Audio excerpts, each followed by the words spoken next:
Hey, it's Jennifer from Quilting, Stitching, and Kitties. Since Christmas shopping is in full force at this point, I decided a tote bag with pockets would be the perfect thing to have. So I found this really beautiful fabric. It's by Art Gallery and it's called the Stillwater Collection. And I'm going to use the top fabric for the bag, the straps, and one pocket. I'm going to use the bottom fabric for the lining. If you want two pockets, so you'd have one on each side of the bag, then you're going to need a little more fabric. But one pocket, you need 5/8 of a yard. And if you're going to have two pockets, you better get 3/4 of a yard. For the lining, all you need is a 1/2 a yard. You're also going to need some lightweight fusible. And I used Pellon Designer Light number 845, but I think any lightweight fusible will be just fine. Of that, you're going to need to get a piece that's 15.5 by 42. And if you need another pocket, you'll have to add 11 more inches to that. So you'd need to be able to get 15.5 by 53. You can always cut it and push it together when you fuse it, so it doesn't have to be continuous.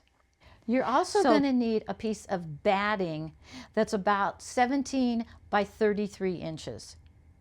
And that's going to be placed on the back of the bag fabric. Now this tote bag does not take real long, and it's fun and it's pretty easy. So I'm going to go ahead and get my fusible attached to my lining fabric into my pocket, and I'll be back in a couple minutes. I've pressed my interfacing to the wrong side of my lining fabric.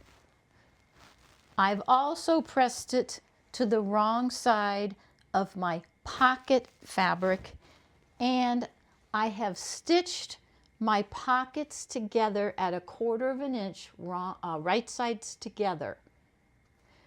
So that's going to allow me to have a finished edge on the top and the bottom. Now I just take my pocket, and hopefully it becomes nice and easy, and I just turn it inside out. And stuff is never easy to turn inside out, is it? And this isn't bad. Okay.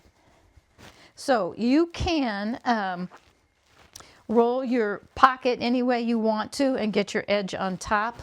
Doesn't matter if your seam is perfect because it's not going to show.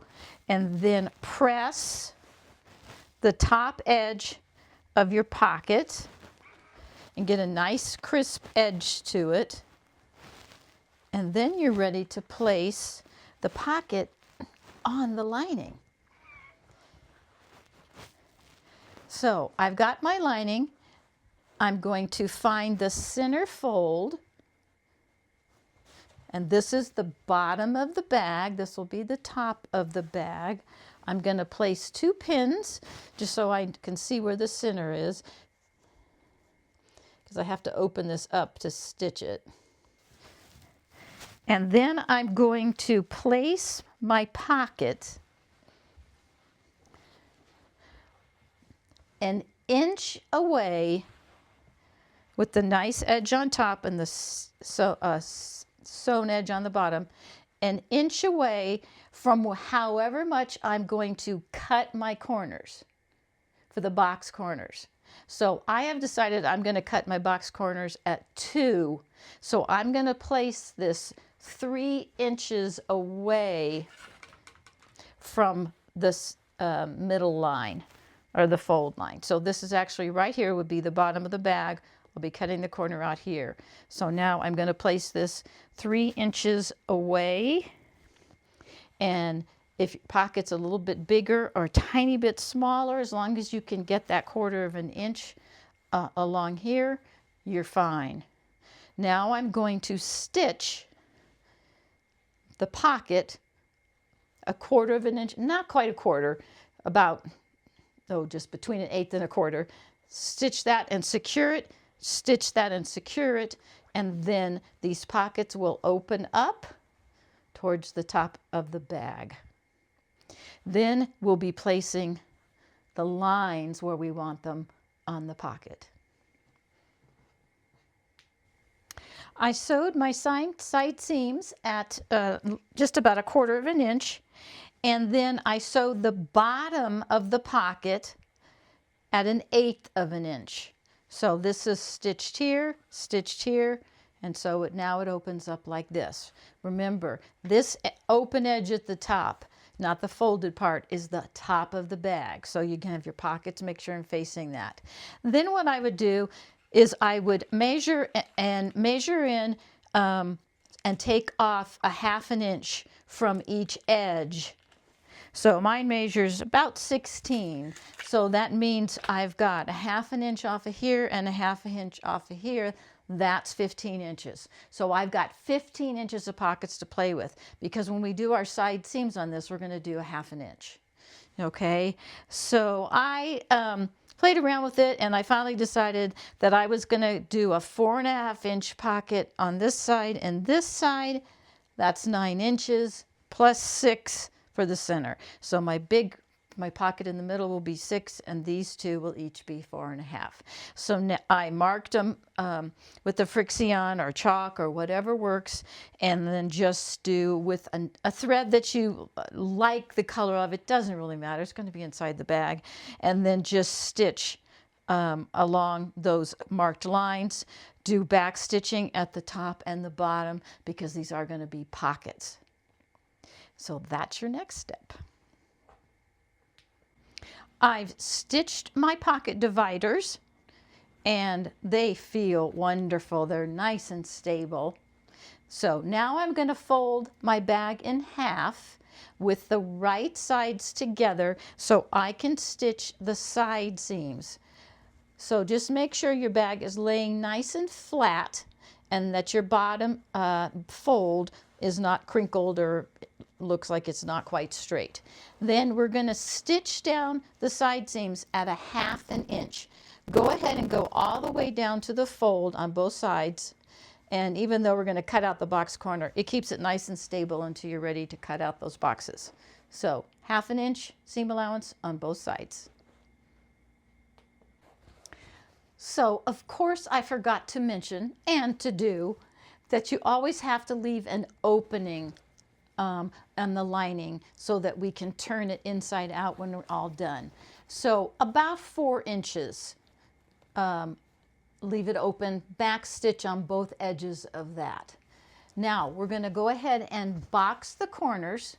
So mark a 2-inch square from the seam line and then cut it out.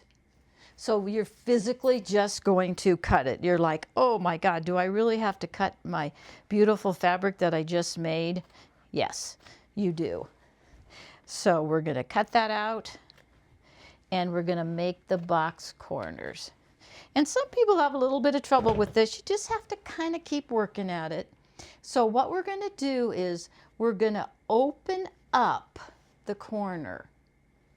Okay, just stick your fingers inside and open it up. Take the fold of the fabric, and you can mark it with a pen or pencil if you need to, and match that fold to the seam line coming down the side. Then we're going to pin. Of course, do I have my pins handy? No. We're going to pin that. It's awkward. You have to hold it and keep it pinched and pin it at the same time. And it's the same way on both sides. Remember, you're not going to see it, so if it's not perfect, don't worry about it. So that's what it looks like. Okay? You can open your seam allowance, or you can push it to one side. It doesn't make any difference. Then we're going to sew across this opening at 1/4 inch. And what I do is I sew it at 1/4, and then I check it, and as long as I've caught everything on the bottom, I'm good. Then I go back and I reinforce it. So one more time, stick your fingers in the hole, match your seam to your folded edge at the bottom, pin across, at 1/4 inch.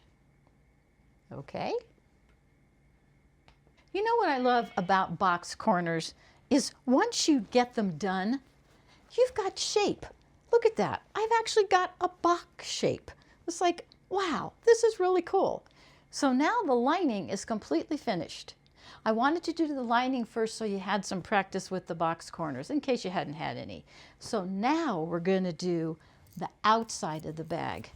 And I have already pinned my batting to the bag, and I've just started marking it. So I always make my batting a little bit bigger and then I just trim off at the end. I think I'm going to do diagonal lines. I think they'll look really nice, probably go in both sections, and I just do that on my domestic machine. So I'm going to do that with I think a nice sort of tannish color, corally tannish color, and then once that's done, I'll be back. I've quilted my bag fabric, used a crisscross pattern, came out really nice, looks great, trimmed off all the edges, and now I'm going to make the straps. So from your 4-inch width of fabric, cut off your selvages first, then fold it in half and cut it in half. Then take one of the halves and fold it in half and press it on the center lengthwise. Then fold it in again to the center line on both sides and press it really well. Then we're going to stick a piece of batting inside. Then we're going to close it up and all of our edges will be finished. So this one is all ready to top stitch. If you have a little batting sticking out, that's okay. Just cut it off after you've done all your top stitching. After that, we're going to place those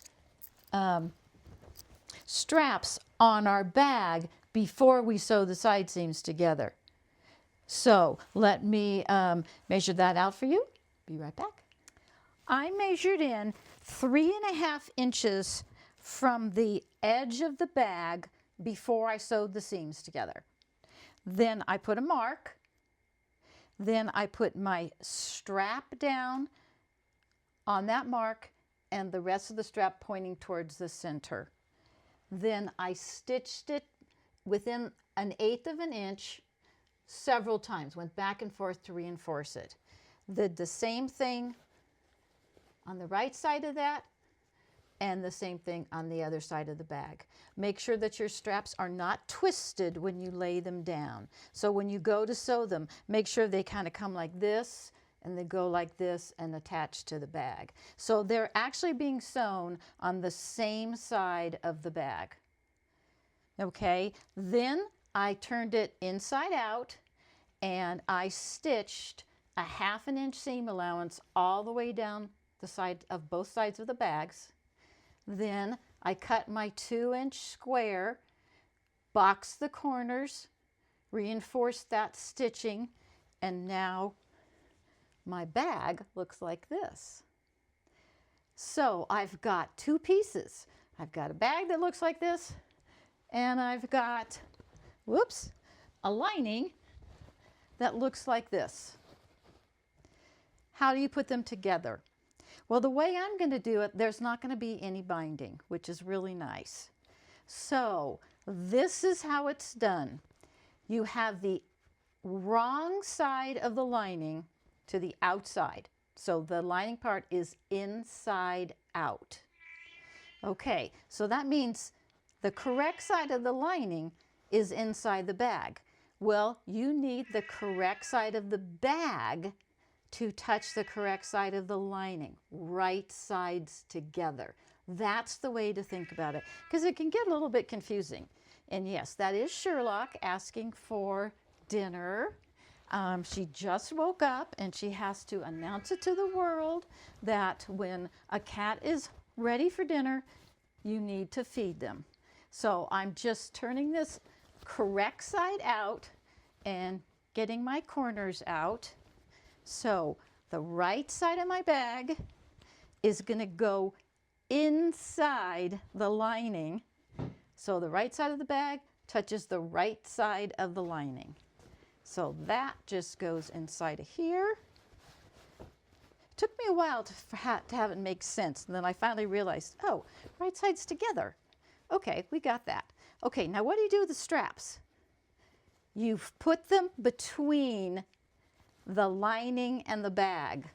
So they're actually like on the outside of the bag. So I'm going to take it and I'm going to tuck it right down in here so it's out of the way. So there are my two pieces right now. So what do? I match seam allowances first.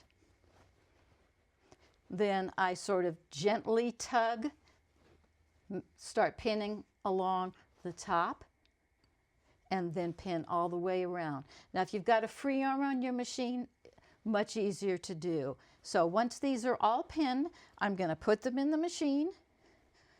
My finger is the needle, and I'm going to sew at a little more than 1/4 of an inch, let's say between 1/4 and 1/2 inch. Okay, and just sew all the way around the bag. And make sure and lock your stitches at the beginning, at the end. So I'm going to do that now, and then I'll be back. I have stitched the bag and the lining together, and through that 4-inch opening on the lining, I turned it inside out. You might want to go 5. It was pretty tough getting it correct. So I've still got that little 4-inch opening here. I'm just going to go ahead and put it in the machine and just do a little stitch to close it up, which I'll do in a minute. But then you can actually put your lining into the bag. So there are the nice pockets inside the lining, which looks really great. So this looks not too bad, a little easier than getting it inside out. So tuck your lining inside, then take your edges and slightly roll the lining to the inside of the bag and clip or pin. Do that all the way around and then top stitch. So I usually top stitch it about 1/8 of an inch away, but I would definitely pin this, and just feeling it, I think I may do a little pressing also before I do the top stitching. And once I do that, the bag will be finished.